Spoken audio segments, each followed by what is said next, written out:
Assalamualaikum warahmatullahi wabarakatuh.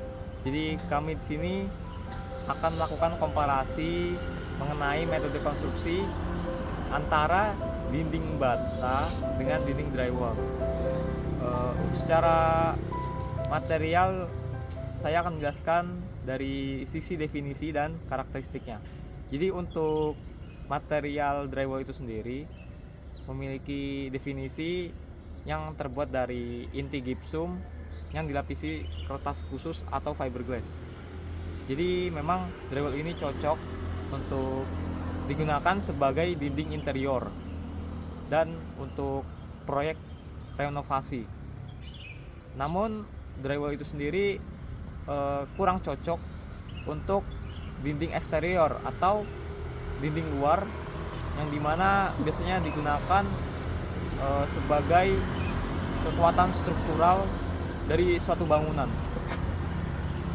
Untuk karakteristik utama dinding drywall ini, dia memiliki metode pemasangan yang cepat, bobotnya yang ringan, dan desain serta estetika yang modern.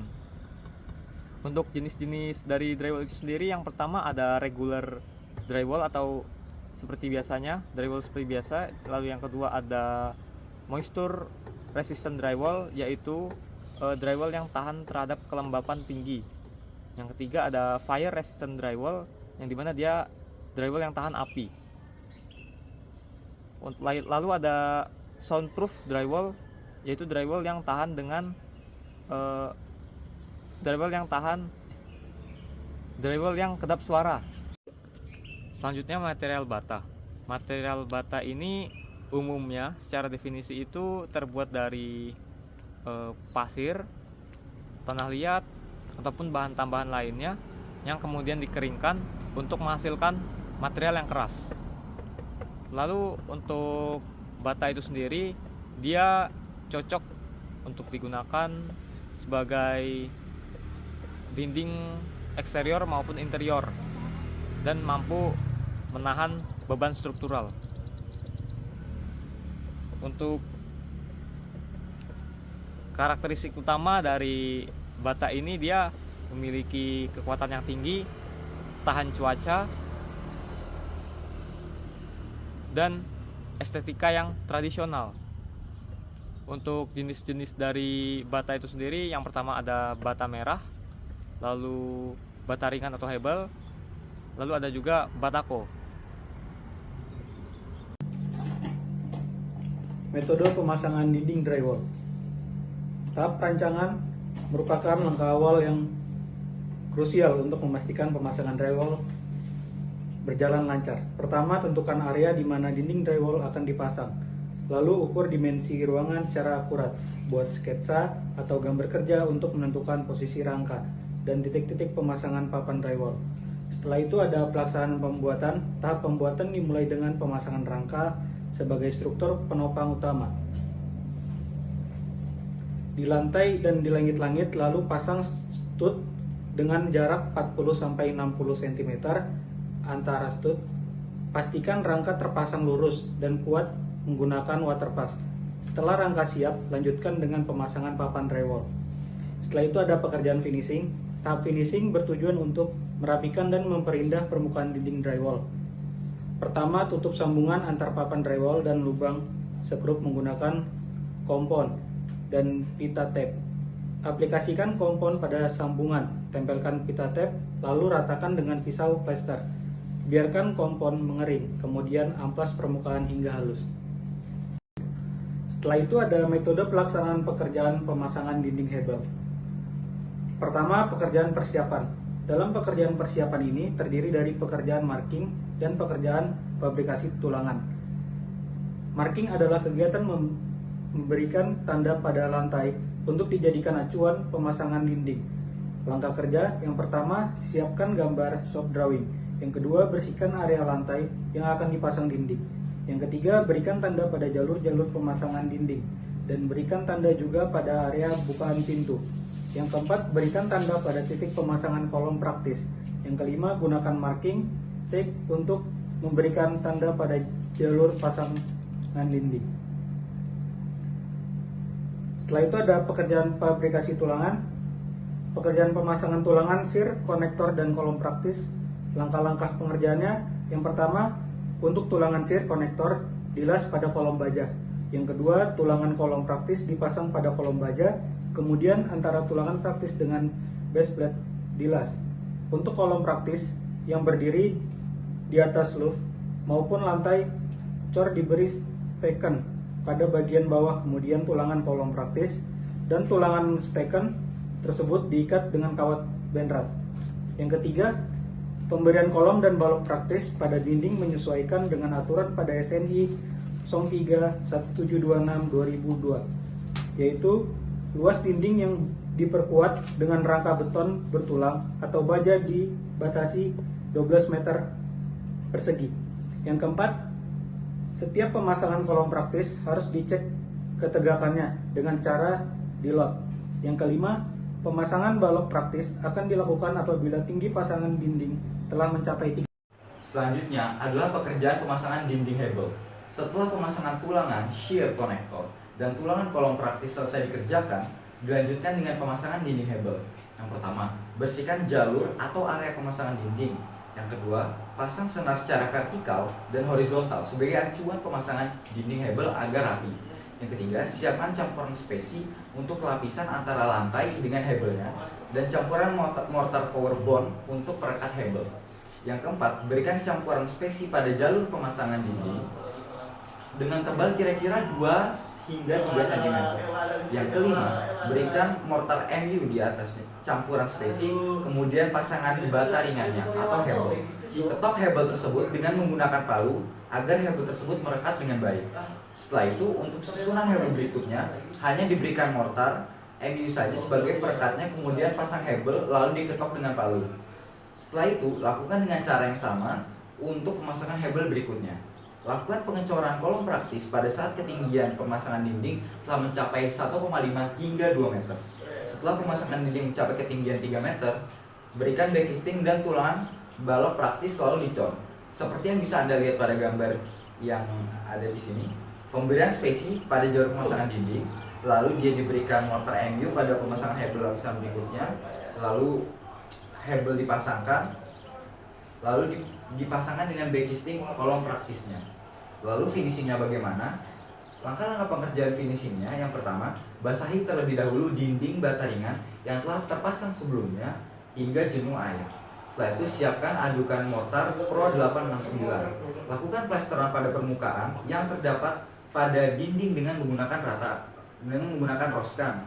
Yang kelima, ratakan hingga permukaan plester menjadi rata. Yang keenam, lakukan dengan cara yang sama pada seluruh bagian dinding yang akan diplester.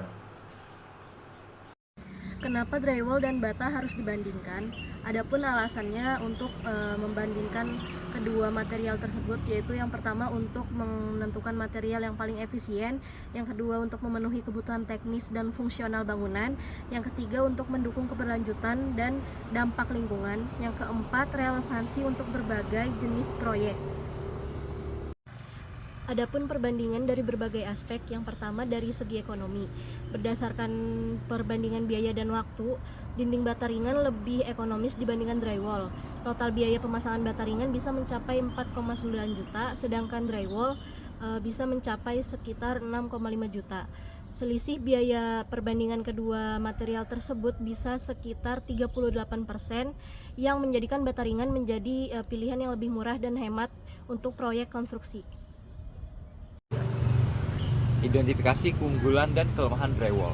Untuk identifikasi keunggulan drywall sendiri, yang pertama, drywall mempunyai kecepatan pemasangan yang lebih cepat dibanding bata ringan dan bata merah.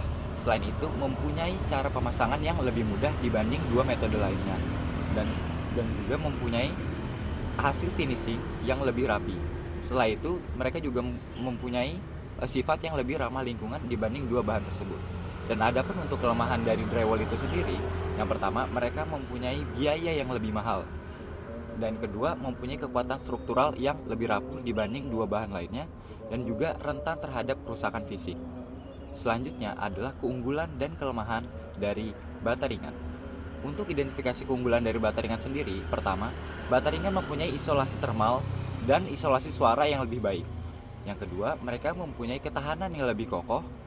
Dan yang ketiga, mereka juga mempunyai pekerjaan finishing yang lebih rapi. Dan adapun untuk kelemahan dari bata ringan yang itu sendiri, yang pertama adalah mereka mempunyai finishing yang lebih sulit, yang kedua mempunyai waktu pengerjaan yang lebih lama, dan yang ketiga adalah mempunyai metode pengerjaan yang harus lebih teliti. Setelah itu adalah identifikasi keunggulan dan kelemahan dari bata merah.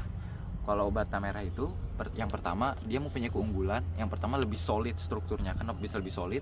Karena pemasangan dari bata itu sendiri satu persatu, dan juga mempunyai kuantitas yang banyak pula, sehingga mempunyai struktur yang akhirnya lebih solid dibanding dua struktur lainnya. Selain itu, bata merah itu sendiri mempunyai metode pemasangan yang tidak memerlukan alat yang lumayan sulit. Jadi hanya menggunakan tangan pun bata merah juga bisa di-apply. Selain itu, bata merah itu sendiri juga mempunyai harga yang paling murah dibanding dua konstruksi dinding tadi, yaitu mencapai hanya 100 rupiah untuk satu dinding bata itu tersebut, dibanding dengan dua metode konstruksi dinding lainnya. Dan adapun untuk kelemahan dari bata merah, yang pertama adalah mereka mempunyai waktu pengerjaan yang lebih lama dibanding dua metode konstruksi lainnya. Setelah itu, mereka juga mempunyai finishing yang lebih sulit. Kenapa lebih sulit? Pertama, bata merah itu tidak semuanya satu bentuk atau seragam, sehingga mengharuskan kita untuk menggunakan acian atau plesteran, dan ini membuat finishing dari bata merah itu lebih kompleks dibanding dua metode lainnya. Dan yang terakhir adalah berat bata ringan ini lebih berat dibanding dua material lainnya, sehingga karena berat itu sendiri jadi membutuhkan struktur atau tempat pemasangan yang lebih kokoh. Maka lanjutlah kita ke kesimpulan.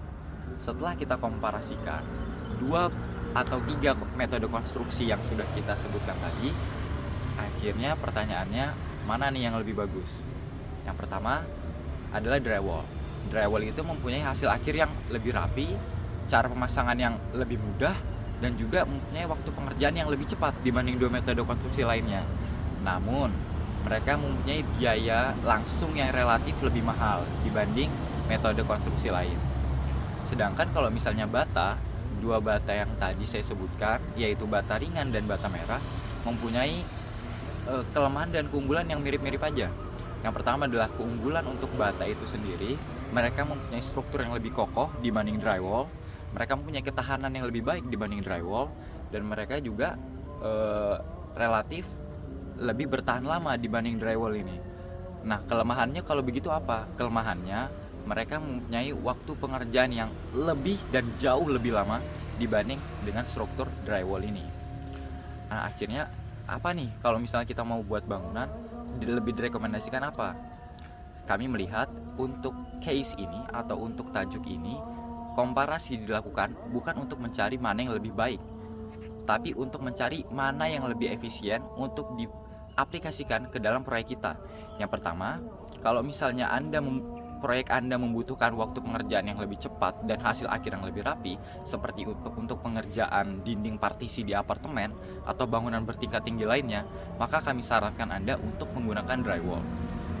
Sedangkan kalau Anda ini mau membangun rumah dan membutuhkan dinding yang lebih kokoh dan juga lebih bertahan lama, maka kami sarankan Anda untuk memakai dinding bata itu sendiri.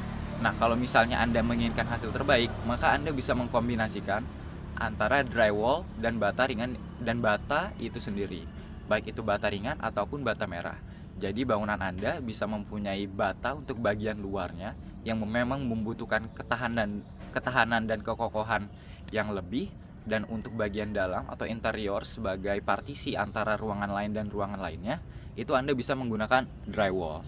Sekian dari kami. Wassalamualaikum warahmatullahi wabarakatuh.